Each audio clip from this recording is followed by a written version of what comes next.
நிகழ்காலத்திலேயே இருக்கிற கடவுள்ன்றது நிகழ்காலத்து நிகழ்ற ஒரு நிகழ்வு.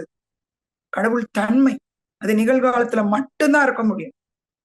கடவுள் இருந்தாருன்னு சொல்ல முடியுமா? கடவுள் இருப்பாருன்னு சொல்ல முடியுமா?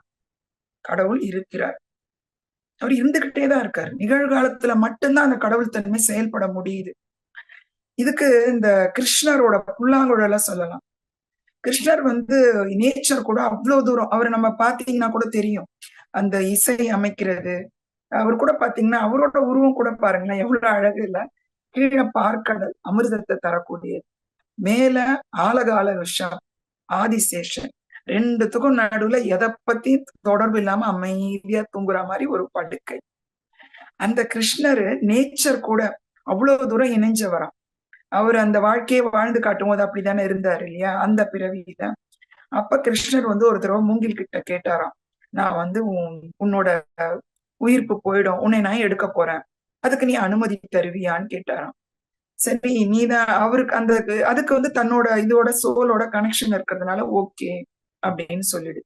உடனே அந்த மூங்கிலை எடுத்து அந்த ஓட்டையெல்லாம் போடும்போது அதுக்கு இவ்வளவோ வேதனையா இருந்ததாம்.